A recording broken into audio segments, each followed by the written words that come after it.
quiero invitarte a que podamos buscar en nuestras Biblias el libro primer libro de Samuel, capítulo número 17, del versículo 1 al versículo 55. Pero usted va a entender que yo no le voy a leer 55 versículos. ¿Por qué no le voy a leer 55 versículos? Porque la historia de David y Goliat es una de las historias más conocidas dentro del mundo cristiano y aún dentro de los no cristianos. Aún las personas que nunca le han rendido el corazón a Jesús saben la historia de David y Goliat. Pero quiero comenzar con una historia de una joven llamada, tengo que leerlo porque no me lo sé, Florence Chadwick. Y esta jovencita intentó nadar desde la isla Catalina hasta la costa de California en 1952, es un hecho real, en un intento de establecer un récord para cubrir esa distancia. Cuando ella entró en el agua, una espesa niebla se había sentado en el camino delante de ella, iba a nadar. Entonces ella estaba cegada por la niebla y se desorientó, se desanimó y luego se rindió. Cuando finalmente decidió que no podía continuar, sus escoltas en un bote la ayudaron a salir del agua. Los escoltas temían decirle la verdad. Florence estaban a menos de 300 yardas de la orilla. Su única respuesta después de enterarse de lo cerca que estuvo fue: todo lo que podía ver era inútil. Su visión nublada la mantuvo alejada de la victoria. Imagínate cruzar millas nadando y a 300 yardas, que es menos de 300 metros de la orilla, después que has nadado millas, te rindes porque no tienes una visión clara de dónde está la orilla. ¿Cuántas veces en nuestra vida hay situaciones difíciles que no podemos evitar, pero que la victoria o la derrota de nosotros cuando enfrentamos esa situación solamente va a estar determinada por la perspectiva que tengamos? Así que la perspectiva que tengamos acerca del problema, la perspectiva que tengamos acerca de Dios, va a definir la manera en que enfrentamos el problema. No podemos escondernos del problema, porque el problema también se va a correr del lugar y va a buscar enfrentarse a nosotros, quiera o no lo quiera. La perspectiva que yo tenga de Dios es importante, porque yo digo: si Dios está conmigo, ¿quién contra mí? Pero si yo entiendo que la presencia de Dios está conmigo de una manera diluida, yo no tengo una perspectiva correcta de que Él lo puede todo. Y hoy les traigo la historia de David y Goliat. Y en resumen, usted no podrá entender toda la predicación al detalle si usted no ha leído la historia de David y Goliat. Y como en el servicio no podemos leer 55 versículos, yo le dejo de tarea, delante de la presencia de Dios estamos, que usted se lea el versículo, todos los 55 versículos, y pueda empalmar. Pero vamos a hacerle un pequeño resumen. Dos ejércitos están frente a otro para la batalla, lo que implicaría un gran derramamiento de sangre. Al final uno de los dos ejércitos iba a vencer, y el ejército que venciera iba a ser sometido por el otro ejército. Esta nación iba a ser sometida por esta otra nación. Ahora, el ejército de Israel tipifica, incluido el rey Saúl, las personas que se autocalifican como cristianos, porque el ejército de Israel eran las personas que pertenecían al pueblo de Dios, pertenecían a la nación de Israel. Y esa gente se autocalifican, haciendo una traducción al día de hoy, ¿ok? ¿Me entiende? Se autocalifican como cristianos, pero tienen una perspectiva incorrecta a la hora de enfrentar a sus gigantes. Ese es el pueblo de Israel. Son creyentes, pero cuando llega la prueba, algunas veces son intimidados y se sienten paralizados ante cualquier desafío que no necesariamente tiene que ser grande. No necesariamente el desafío es grande, simplemente que para algunos dice: bueno, pues ese mosquito, esa mosca, pues me da miedo. No está hablando de un león, está hablando de una mosquita. Y entonces, aunque la gente es pueblo de Dios, aunque Dios está con ellos, entonces se quedan paralizados, incluso esperando que otro dé el primer paso a ver si la situación se resuelve. Ese era el pueblo que estaba allí frente al pueblo de los filisteos. Los filisteos simbolizan las fuerzas de este mundo que se oponen a Dios y se oponen al ejército de Dios y se oponen a los cristianos. Nunca has conocido personas en tu centro de trabajo, en tus vecinos, la gente que entra en contacto contigo que no son cristianos, que se oponen a ti porque eres cristiano. O sea, de eso es abundante, ¿sí o no? Ahora, esa gente confía en sus habilidades, ese tipo de persona confía en sus mañas, en sus estrategias, en su sabiduría o en su inteligencia para atacar, para ofender, para atemorizar a los cristianos. Y simboliza la influencia secular, simboliza la influencia espiritual que busca desafiar primero y luego derrotar a los hijos de Dios. Los hermanos de David son personas que están dentro del pueblo de Dios, pero esas personas representan a aquellos que subestiman a la gente de fe que se levanta como David. O sea, existen los hermanos de David dentro del pueblo de Dios que tienen la tendencia de juzgar por la apariencia, por supuestamente las cualidades humanas, e ignoran el nivel espiritual del que se levanta en fe e ignoran el llamado de Dios para esa persona a la hora de enfrentar al gigante. Goliat. ¿Quién es Goliat? Goliat simboliza esos desafíos que enfrenta el pueblo de Dios, que algunas veces por su tamaño, por su envergadura, por lo grande que se ve el problema que tenemos delante, por la arrogancia que muestra el problema cuando lo tenemos delante, representan los obstáculos que algunas veces, solamente algunas veces, nos parecen insuperables. Hay gente que dice, pastor, yo no puedo. Y no son ustedes, me lo han dicho por más de 20 años. Por más de 20 años me han dicho, pastor, yo con esa prueba no puedo. Pastor, esa prueba es muy grande para mí. Yo no puedo con eso. Chico, ¿de qué tamaño es el Dios que tú tienes? ¿Es más grande la prueba que el Dios que tienes? Yo quiero creer que aquí hay gente que tiene un Dios grande, un Dios poderoso, un Dios lindo, un Dios que sana, un Dios que provee, un Dios que restaura, un Dios que perdona, un Dios que tiene misericordia y que es más grande que todos tus problemas. Yo quiero que puedas entender que Goliat tipifica la confianza en nosotros mismos, en el hombre que busca la intimidación, que no confía en Dios. Goliat significa todo lo terrenal. Ahora David representa esa persona que aunque aparentemente es significante, que aunque aparentemente es débil, es una persona que tiene una fe inquebrantable en Dios. Es una persona que dice, yo le creo a Dios. Yo no puedo, yo tengo tal vez mis dudas respecto a mí, pero yo le creo a Dios. Yo creo que Él es suficiente para mi vida. Y yo creo que si yo lo tengo a Él, no necesito que nadie me defienda. El que se meta conmigo está en problemas porque yo soy hijo del Rey de Reyes y del Señor de Señores, del Creador del cielo y de la tierra, del principio y el fin, del Alfa y el Omega. Yo sé en quién he creído. Yo sé en quién he creído. Y cuando Jesús en su muerte en la cruz, Él obtuvo victoria sobre toda enfermedad, sobre todo pecado, sobre toda deuda, sobre todo conflicto. Jesús en la cruz obtuvo victoria para cada uno de nosotros. ¿Usted lo cree?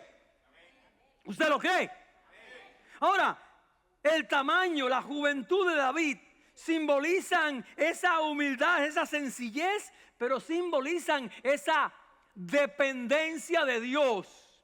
El mundo de hoy quiere que uno aprenda a depender de uno mismo, de mi experiencia, de mis habilidades, de los años que llevo ya en este ambiente, en este ruedo. Pero no enseña, este mundo no enseña a depender de Jesucristo. Este mundo no quiere que tú y yo dependamos de Jesús. Este mundo quiere que tú y yo dependamos de nuestras habilidades. No, ese lleva como 30 años trabajando ¿en qué? En la construcción. Ese lleva como 30 años de mecánico, de ingeniero, de doctor. Él sí tiene experiencia. Aquí el que se la sabe toda es Dios. Y Él está por encima de toda sabiduría humana, por encima de toda experiencia humana, por encima de toda vanagloria humana. Y David representa ese hombre y esa mujer de fe que acepta desafíos. Y primero de Samuel, ahí está, amor. Primero de Samuel, capítulo 17, versículo número 3.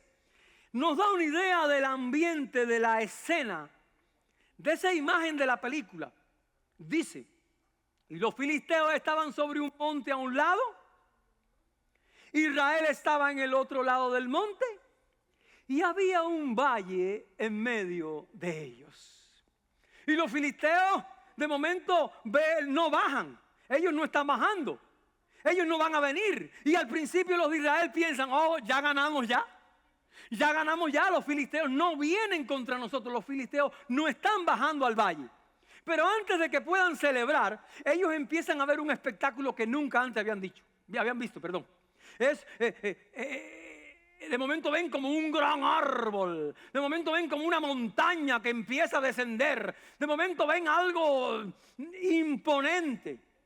Y era Goliat cargado con su armadura. Se dice que la armadura de Goliat, la armadura, no Goliat, pesaba unas 125 libras. Y en comparación, 125 libras tenía que ser ligerita para que el gigante se moviera, ¿no? Imagínense cuánto pesaba Goliat. El gigante supuestamente medía unos 9 pies y 9 pulgadas en las medidas de hoy. La lanza, la cabeza de la lanza pesaba unas 17 libras. Y cuando tú ves algo así, tú dices, parecía un tanque de guerra. Y en aquel momento no había tanque de guerra. Pero parecía algo tan grande que dice, no, yo no puedo con eso. Ahora escucha bien lo que dicen los versículos 8 al 10. Porque habiendo llamado la atención, porque es un bulto grande que viene así, viene para arriba de ti. Y cuando los problemas vienen así de grandes, ¿oyeron? Nadie le tiene miedo a que te pinches con una aguja.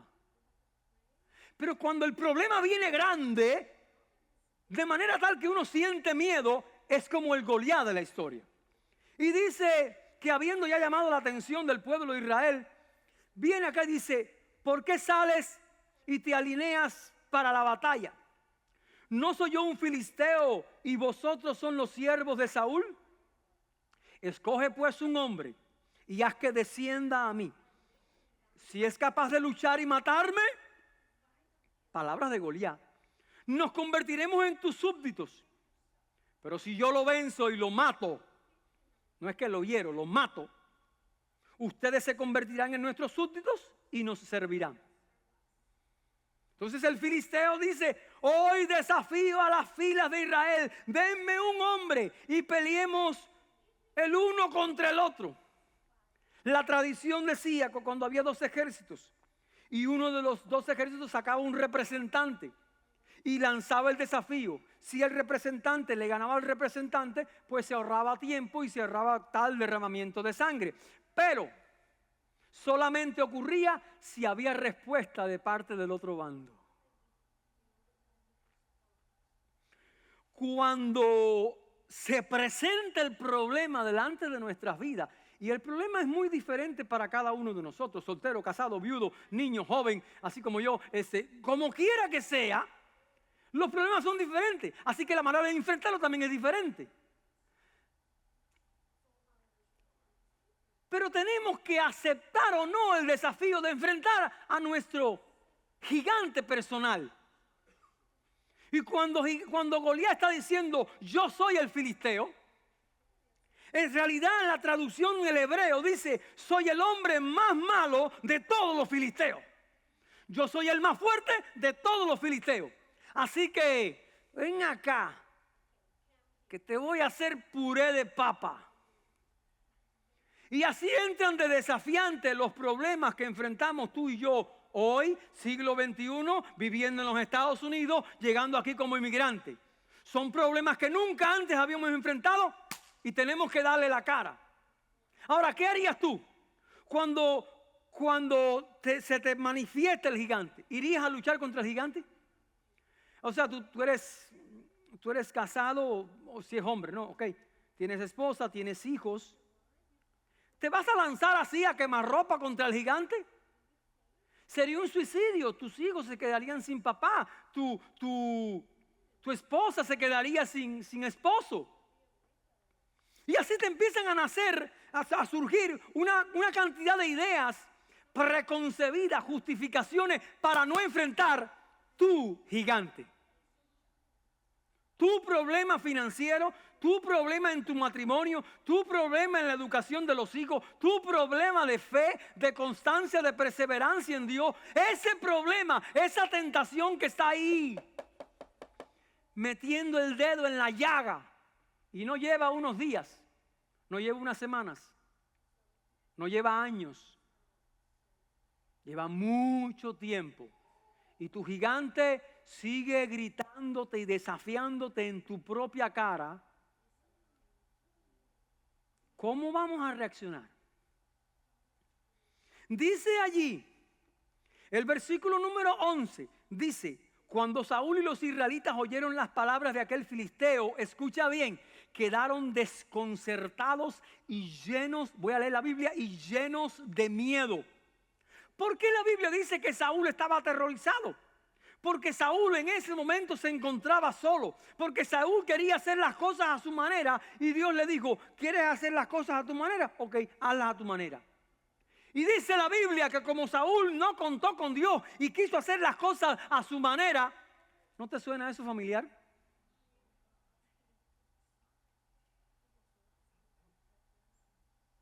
Como Saúl quiso hacer las cosas a su manera, Dios le dijo, ok, Danielito, ¿quieres hacer las cosas a tu manera? Vamos.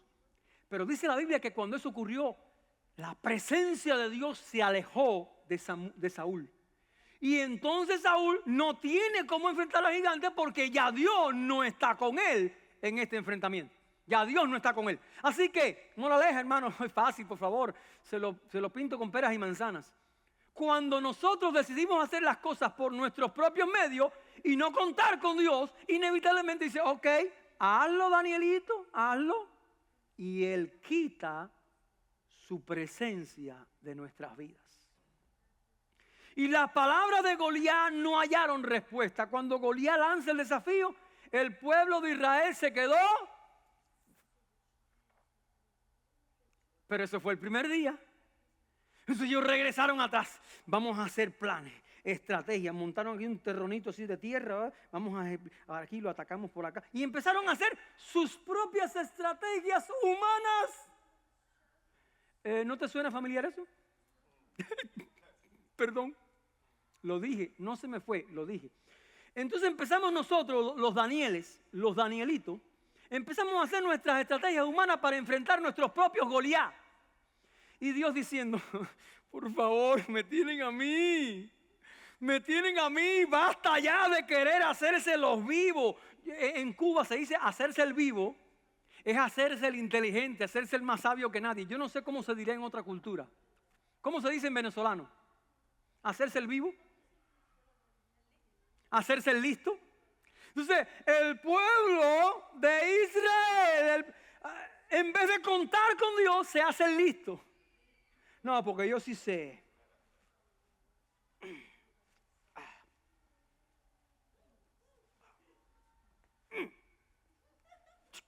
Yo sé cómo enfrentar a ese gigante. Yo sé cómo hacerlo. Yo no necesito que nadie me ayude. Necesito que nadie me dé consejo. No necesito de los hermanos de la iglesia. No necesito pastor. No necesito a nadie. Yo sé cómo hacerlo. Ya sabes, camino a dónde vas, papá. Primer día. Segundo día. Para no hacer la historia, hermano, no podemos estar aquí esta mañana. Al día 40. 40 días el gigante burlándose. 2 veces al día, ni siquiera uno, 2 veces al día, el pueblo de Israel creando sus propias maneras de pagar la renta, sus propias maneras de sanar la enfermedad, sus propias maneras de salvar el matrimonio, sus propias maneras de educar a los hijos, haciendo las cosas a su manera. 40 días el gigante burlándose en su cara. No tenemos tiempo, pero no se está solamente burlando en tu cara. Dice la Biblia que no era contra el pueblo de Israel, era contra el Dios de Israel. Así que cuando tú y yo hacemos las cosas a nuestra manera y nuestro testimonio no puede ni siquiera alzar la voz, no solamente el enemigo está contra nosotros, sino, voy a decirlo de la manera más elegante y decente posible, estamos permitiendo que Satanás se burle de nuestro Dios, del Dios de poder, del Dios de amor y Dios de misericordia, el Dios que todo lo puede. Nosotros estamos siendo de testimonio de que la gente se burle de nuestro Dios. Porque nosotros, delante de ellos, no estamos consultando con Dios. Le estamos haciendo cara a cara, ahí. Yo puedo, tú puedes, yo puedo, tú puedes. Es una lucha carnal y humana. No, conmigo no se meta, la Biblia lo dice. Entonces, solamente se necesita un gigante para detenerte. Siempre y cuando tú mires la vida desde el punto de vista humano. Solamente se necesita un gigante. No hacen falta 15 gigantes. Con un gigante, si mi perspectiva es humana y carnal, solamente se necesita un gigante. Y no tiene que ser tan grande nada.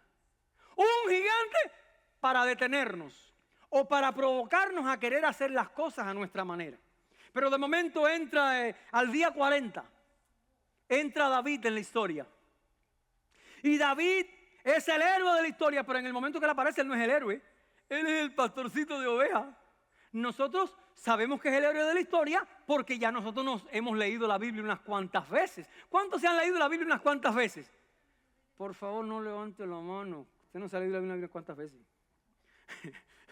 Entonces, resulta que se aparece David.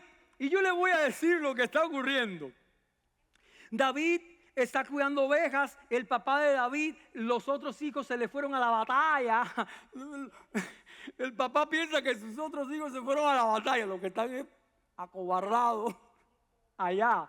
Y David está aquí. Dice, David, necesito enterarme cómo está la cosa en la batalla. Y David dice, ok, yo voy. Dice, lleva una carga pesada. Y David le dan unos pedacitos de pan, un pedacito de queso y lo lleva para allá para darle a comer. Pero cuando David llega, había 18 millas aproximadamente donde David cuidaba las ovejas, a donde estaba la batalla. Batalla nada. El Goliat burlándose de la gente y los del pueblo de Dios haciendo planes y sus propias estrategias para tumbar al gigante. Y resulta que dice que a las 40 días llega David y dice el versículo 25, ¿qué está pasando? ¿Ves cómo este hombre sigue saliendo y sale a desafiar a Israel? Pero fíjese en la respuesta de David. Dice, ¿qué se hará con el hombre que mate al filisteo y quite esta vergüenza de Israel? ¿Quién es ese filisteo incircunciso que desafía a los ejércitos del Dios vivo? David dice, no está desafiando a los ejércitos de Saúl. No está desafiando al ejército de Pedro González. Está desafiando, David lo entendía, está desafiando a los ejércitos del Dios vivo. Pero nosotros hemos diluido el hecho de que Dios es nuestro Dios con el hecho de que Dios es Dios todopoderoso.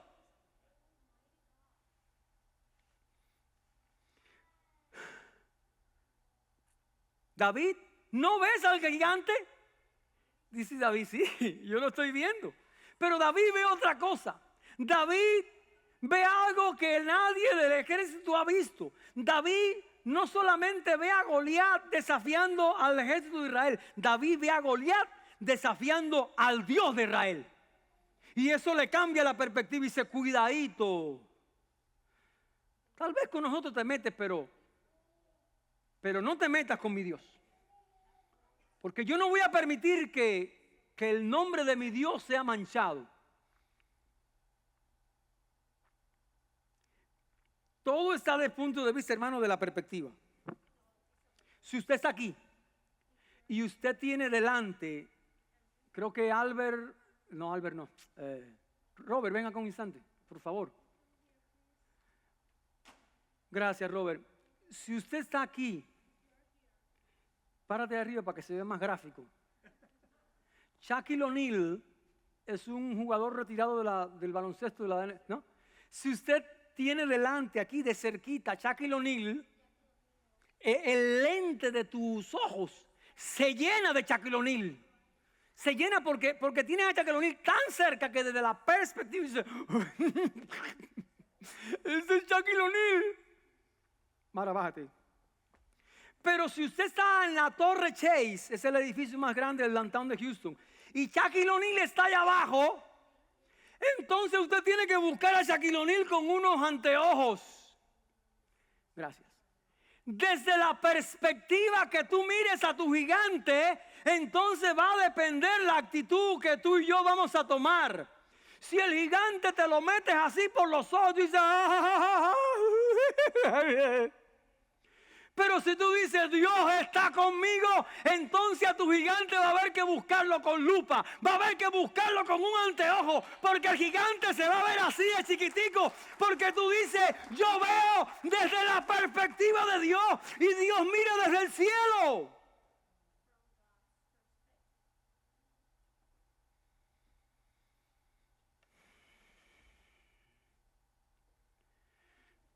No te preocupes que estoy tratando de andar en cámara un poco más rápida porque mi hermano le está traduciendo al pastor y yo tengo que andar a ese ritmo más o menos. Pero no te preocupes que la semana que viene vamos a sacarle mucho jugo a esta enseñanza.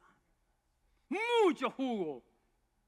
Porque hay muchas cosas que tú y yo como pueblo de Dios tenemos que aprender para convertirnos en un David.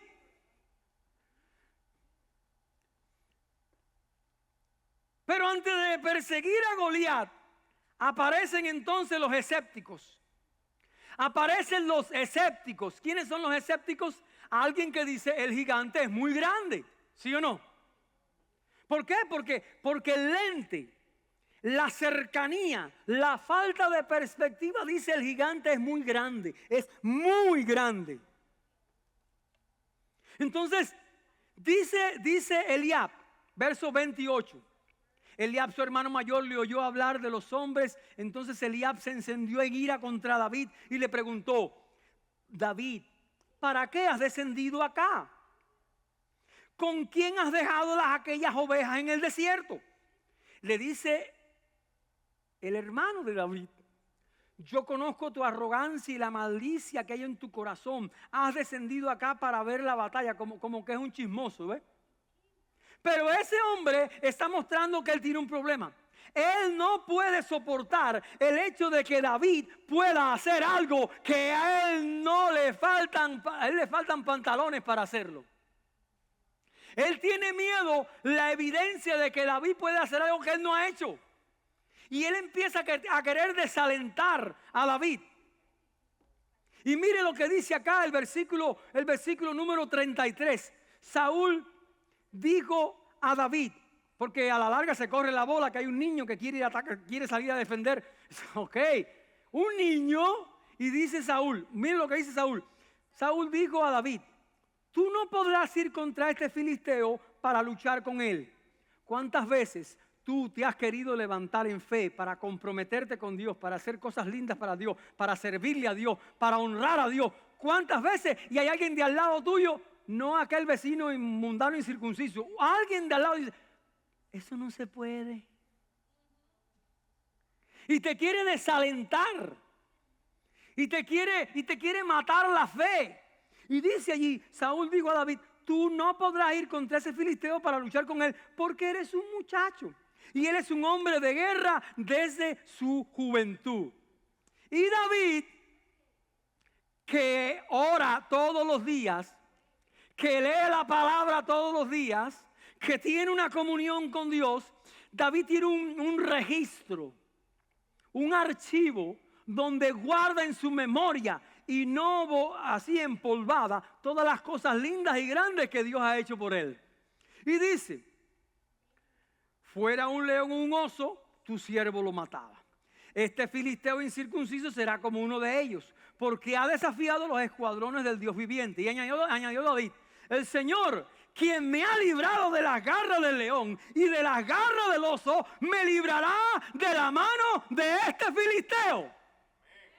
Cuando tú y yo tenemos una evidencia real, fresca en nuestra mente, fresca en nuestro corazón, voy a decirlo elegante, cuando tú y yo valoramos lo que Dios ha hecho por nosotros en el pasado, entonces tú dices, si Dios lo hizo antes, Dios lo va a hacer ahora delante de este gigante incircunciso. Si Dios me bendijo antes, Dios lo va a hacer ahora. Pero no por mis fuerzas, sino por sus fuerzas. A su modo, según sus estrategias, según su palabra, según su consejo. Yo no puedo actuar bajo el consejo de Dios si yo no leo a diario el consejo de Dios. O lo escucho el domingo, en el mejor de los casos.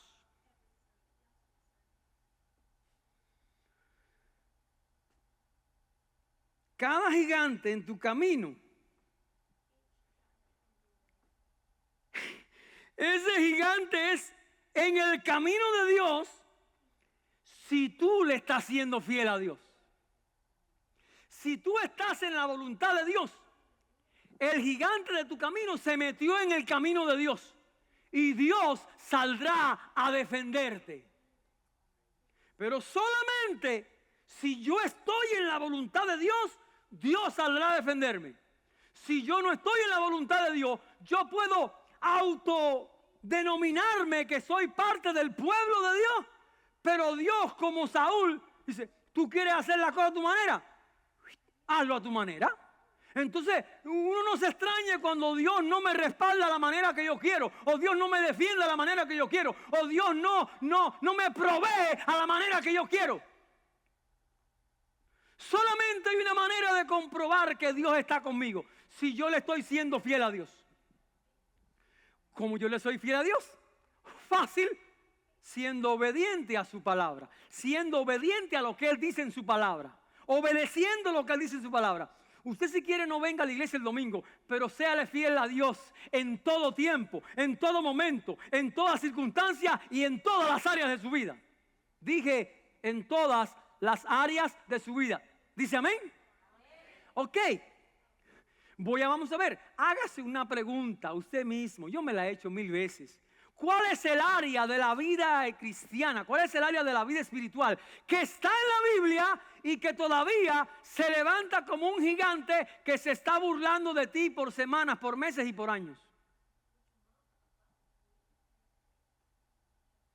Pastor, yo puedo servirle a Dios, pero me cuesta orar. Pastor, yo puedo orar, pero me cuesta servir. Pastor, yo puedo orar, yo puedo servir, pero me cuesta dar financieramente, dar el diezmo. Pastor, yo puedo dar el diezmo, pero yo no puedo orar. No me levante la mano ni no quiera participar ahora. Es una reflexión muy personal. ¿Qué área de la vida se está levantando o se ha levantado por días, semanas, meses o años que para ti en lo personal es tu gigante? Con lo que tú quisieras decir, ay, si esa parte en la Biblia Dios no la demandara de mí. Si esa parte de la Biblia Dios no me la pidiera. Si esa porción de la Biblia yo pudiera arrancar esa hoja. Si yo tuviera un permiso de Dios, si yo tuviera una licencia para decir, Dios, esa parte de la Biblia no tiene que ver conmigo, no me la pidas. Tú ayúdame, tú bendíceme, pero eso es un gigante demasiado grande. Yo no puedo contra eso.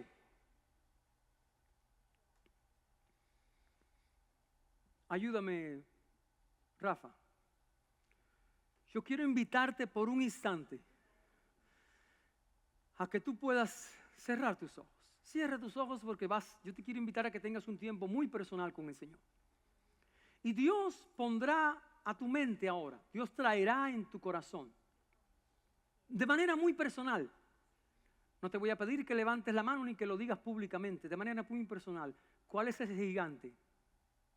¿Cuál es ese gigante que se está burlando de Dios por causa de mi temor, de mi debilidad, de mi arrogancia, de querer hacer las cosas a mi manera? Hay un gigante que está tocando a tu puerta, está gritando. Y el tiempo de 40 días implica un tiempo en que el gigante sigue desafiándote, sigue lanzando el reto. ¿En qué áreas el gigante es tan grande que tú te has autoconsolado y diciendo, bueno, yo no puedo con ese gigante? Yo sé la manera de derrotarlo, y es buscando más a Dios, es permitiendo que su palabra me dé la estrategia, la sabiduría, la humildad para vencer ese gigante en el nombre de Jesús. Pero no quiero. Yo quiero que el gigante siga ahí. De todas maneras, como ocurrió en la historia, es posible que se levante algún David, no yo, algún David que solucione la situación. Padre, en el nombre de Jesús, yo quiero rogarte, Dios, por mi vida, por mis gigantes. Yo quiero rogarte por la vida de cada uno de nosotros los que estamos en este lugar. Y quiero pedirte, tú que conoces el gigante de cada persona en este lugar, yo te ruego, Señor, que tú quebrantes lo que necesite ser quebrantado. Que tú derrotes en nuestra propia vida, en nuestro interior, lo que necesita ser derrotado.